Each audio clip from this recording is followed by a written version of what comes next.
Welcome sa Nutritionist Dietitians Association of the Philippines o NDAP channel. Ako si Ms. Aina at ako ay isang registered nutritionist dietitian. Sa panahon ngayon na patuloy pa rin ang paglaganap ng COVID-19, ay mahalaga na maprotektahan natin ang ating mga sarili mula dito. At ito ay sa pamamagitan ng mga tamang impormasyon mula sa ating mga nutrition experts. Kaya naman bilang tugon ng Nutritionist Dietitians Association of the Philippines o NDAP ay nais namin ihatid sa inyo itong ating Nutrition Home Care Project, #NDAPCares, na kung saan ay meron tayong iba't ibang nutrition-related activities. Nandyan ang NDAP Telenutrition. Pwede na kayo magpakonsulta sa inyong mga registered nutritionist dietitians. At ganoon din ang ating mga social media accounts. Pwede kayong mag-follow sa ating Facebook page. Just type www.facebook.com/ndap.org.ph para sa mga iba't ibang activities mula sa NDAP. At ganoon din ang ating YouTube channel. Nandiyan ang ating NDAP channel. Kaya naman, huwag kalilimutang mag-hit ng like, share, and subscribe dito sa ating NDAP channel. Ang ating topic ngayong araw ay Size Matters, Maintaining a Healthy Diet and Exercise in Kids Amidst the Pandemic. At ang ating R&D expert ay si Maria Eloisa E. Villaraza, R&D MSCN. Siya ay isang registered nutritionist dietitian, nutrition consultant for private practice, at Vice President at Chair ng Chapters Committee ng Nutritionist Dietitians Association of the Philippines. Narito si Ms. Eloisa E. Villaraza. A pleasant good afternoon to all. I am tasked to give a lecture on size matters, maintaining a healthy diet and exercise in our kids amidst the pandemic. The talking points of my lecture will be, let's take a look at the National Nutrition Survey of 2018 of the incidence of overweight and obesity among children in the Philippines. I'll discuss to you a questionnaire which I did for your group regarding the eating habits and lifestyle changes of children during COVID-19, a point prevalence survey done just this April. Influence of digital marketing will also be discussed, and also dietary recommendations will be given at the end of the lecture, as well as a sample 2-minute video of physical activity exercise for children by a certified fitness coach. So let's get to the point. This is just a very raw data published in Pediatric Obesity in April 2021 regarding the changes in lifestyle behaviors during the COVID-19 confinement in Spanish children. This is actually a longitudinal analysis from the MUGI project. MUGI is actually a place in Spain. In this study, about 291 children were included, ages 2 to 12 years old. The parameters included in this study were on physical activity of the children during confinement, screen time, as well as adherence to the Mediterranean diet. And what was the conclusion of this study? It illustrated the negative impact of COVID-19 confinement on physical activity, which is also affecting the sedentary behaviors of the Spanish children. In the 2018 to the 2019 National Nutrition Survey, the prevalence of overweight and obesity among our school children is already very evident, from 11.6% to an increase to 14.7% in 2018. Likewise, in 2019, from 9.1% to 10.6%. In this UNICEF-funded study, entitled Scan Digital Ads, they looked into the internet, the various digital ads existing now. Most of these that they searched are foods that are high in fats, sugar, and salt. So they reviewed those advertisements which are really being seen by our children. So indeed, the emerging problem is the increasing trend of digital advertisements in the internet is what is being triggering these problems. In this social media report by Coral Llamas in February 2020, the Philippines spends the most time online in the world, spending 10 hours and 56 minutes. While for social media, the Facebook is the one most visited by Filipinos as well. The average users of the internet is actually based on the survey also is only 6 hours and 43 minutes a day online. However, we Filipinos are spending more than 10 hours and 56 minutes online. And 2/3 of the internet users are usually ages of 16 to 64 years old. In this UNICEF-funded study, Kids Survey, children use the internet for games, browsing, of course, social media, shopping to some of them, school use as well, and of course, Facebook, Instagram, and YouTube. It was also found out that children aged 5 to 7 years old have already access to the internet. With regards to advertisements, they don't like advertisements. Do you believe that?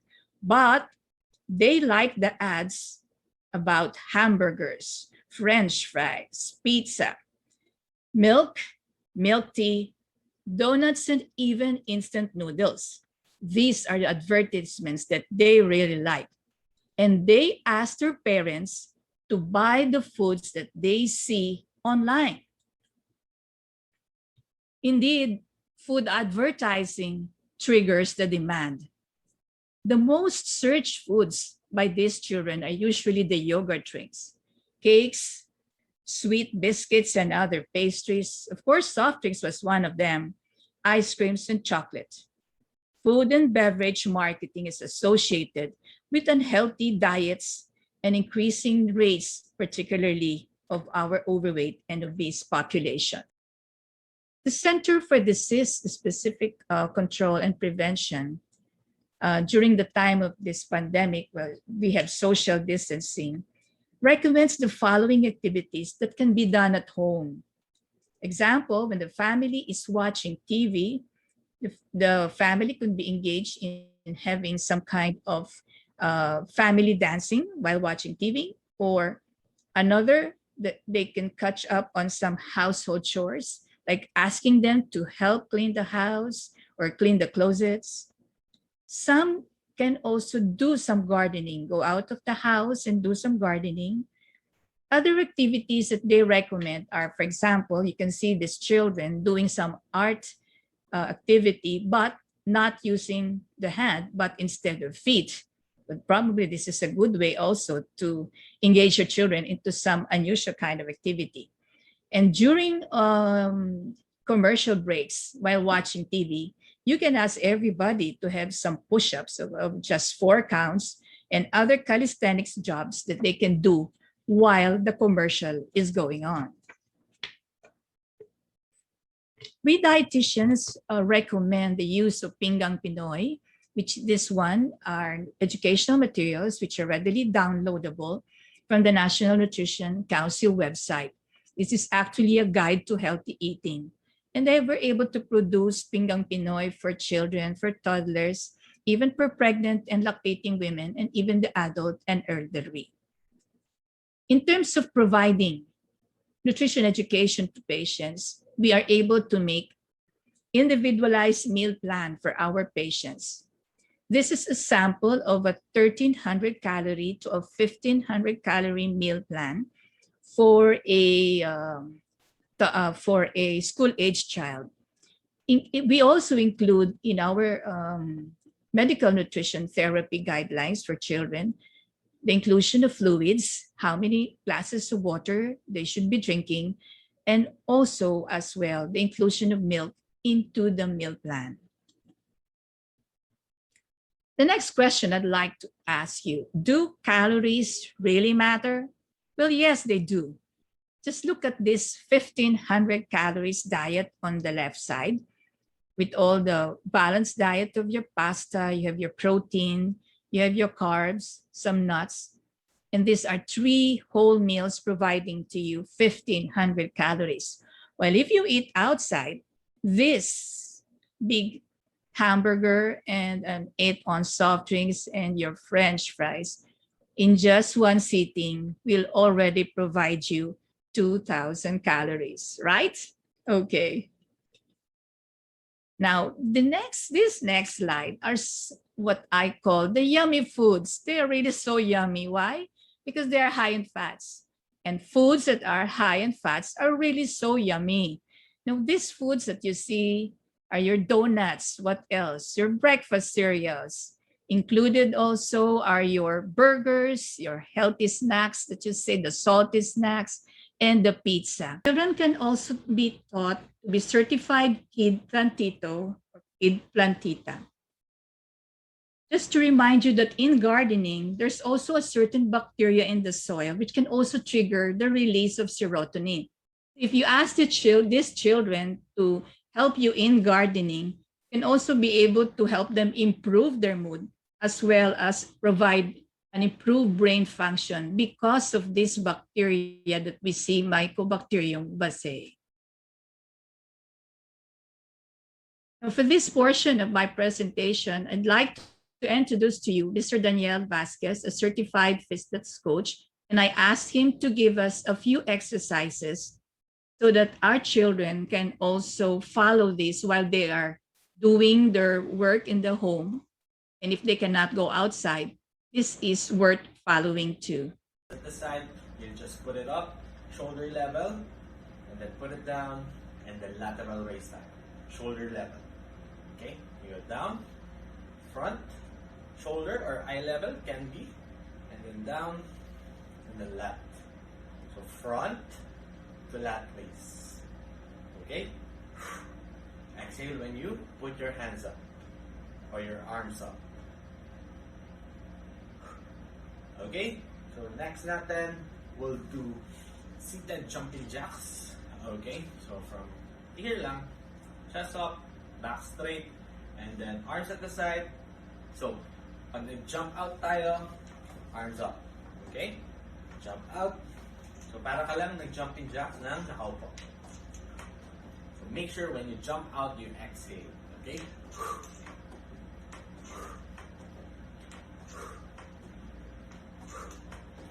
Okay, so that's for 30 seconds then. And then for our last exercise, we'll do arms up. Okay, so knee pull tayo. Alright, so from here, arms up tayo. From this position, back straight, chest up, and then parang pull mo lang yung knees mo pataas. Okay, from here, pull it up. Alternating. So make sure, taas yung kamay, straight, close to your ear, yung bicep natin, and then pull. You can crunch a little bit. Make sure you're squeezing your abdominal. Okay? So, that's it. 3 exercises. You can do this one or 2 sets tayo. Alright? So, thank you very much for listening. So, I hope na magawa niyo yung exercise and then keep moving lang tayo, guys. Okay? Alright, so thank you very much. Okay, so My take-home message for this afternoon: a child's diet should provide adequate energy, protein, fats, vitamins, and minerals for optimal growth and development. We advocate moderation, balance, and variety in promoting a healthy diet among our toddlers, school-age children, adolescents, adults, and the elderly. I'd like to give you 2 metaphors for a lifestyle change. You either drop the rock, which is always an automatic response when we are about to change something in our lives, or you let go of that umbrella, remove those defense mechanisms, and try to start a new lifestyle. Please remember that whenever we have a patient, it's not only the patient whose lifestyle habit should change, but it is actually the whole family. that should have a change in their lifestyle. Thank you very much for your kind attention to my lecture this afternoon. And I also would like to thank Danielle Vasquez, the certified functional strength coach, which I asked to have a short demo on exercises good for children. Maraming salamat, Miss Eloy, sa pagbabahagi ng iyong kalaman at expertise pagdating sa nutrisyon at kalusugan. Sigurado kong ang daming natutunan ng ating mga viewers mula dito. Kaya naman po, para sa ating mga viewers, huwag kalilimutang mag-hit ng like, share, and subscribe dito sa ating End Up channel para sa ating mga weekly episodes na talaga namang exciting at kapanap-panabik. Kaya naman po, laging tatandaan, pagdating sa usaping pang-nutrisyon at pangkalusugan, R&Ds ang eksperto dyan. Muli ako si Miss Aina, and always remember, End Up cares. Hanggang sa muli.